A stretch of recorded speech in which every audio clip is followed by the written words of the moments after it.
আমি অনেক বড় ভুল করেছি সূর্য। তোমার সাথে আমি এতদিন যা করেছি তার জন্য আমি সত্যিই খুব লজ্জিত। তুমি প্লিজ আমায় ক্ষমা করে দাও। দেখো পায়েল, আমি না সত্যি জানি না যে আমার ঠিক এই মুহূর্তে কি বলা উচিত।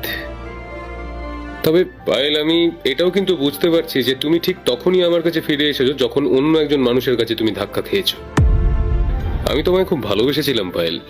I seriously loved you. আর তুমি ভালোবেসেছিলে তাকে যে তোমাকে কোনোদিন ভালোই বাসেনি। এটাই তোমার কর্মের ফল পায়েল। গত 3 বছর ধরে তুমি আমার সঙ্গে ঠিক যে ব্যবহার করেছিলে, আজ তুমি সেই ব্যবহারটাই অন্য মানুষের কাছ থেকে ফিরে পেলে।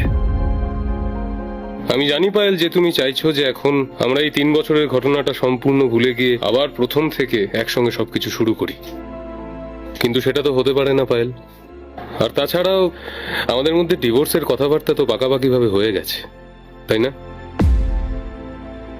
তাই কাল সকালেই আমি আমার পরিবার এবং তোমার পরিবারের সবাইকে পরিষ্কার ফোন করে জানিয়ে দেবো যে আমাদের মধ্যে ডিভোর্সটা খুব তাড়াতাড়ি হতে চলেছে।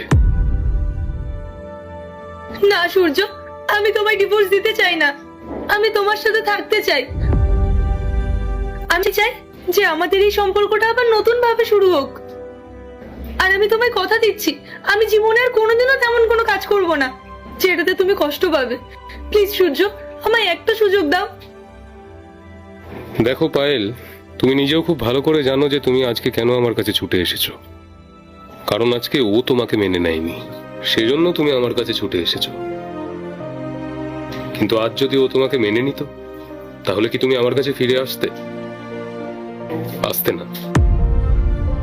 আর ঠিক সেই কারণেই পায়েল, আমি তোমাকে আজকে আর অ্যাকসেপ্ট করতে পারবো না। আমাকে প্লিজ ক্ষমা করো। দেখো পায়েল, এতদিন পর্যন্ত আমি তোমার কথা ভাবতাম, কিন্তু আজ থেকে শুধুমাত্র আমার নিজের আর আমার পরিবারের কথা ভাববো আমি।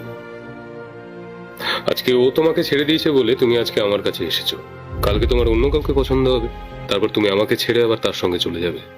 তাই আমি এই সম্পর্কটা আর কন্টিনিউ করতে পারবো না। I am sorry. Surya, Surya please আমায় একটা সুযোগ দিয়ে দেখো না। আমি তোমায় কথা দিচ্ছি, আমি তোমার যোগ্য স্ত্রী হয়ে দেখাবো। প্লিজ আমায় ফিরিয়ে দিও না সূর্য। পায়েল প্লিজ, প্লিজ তুমি একটু বোঝার চেষ্টা করো। আমার পক্ষে এই জবরদস্তির সম্পর্ক আর বয়ে বেড়ানো সম্ভব হচ্ছে না। সত্যি কথা বলছি, বিশ্বাস করো পায়েল, আমি তোমার সঙ্গে এই এক ছাদের তলায় আর থাকতে পারবো না। তাই আবারও তোমার কাছে হাত জোড় করে বলছি পায়েল, তুমি প্লিজ এই বাড়িটা ছেড়ে চলে যাও, প্লিজ।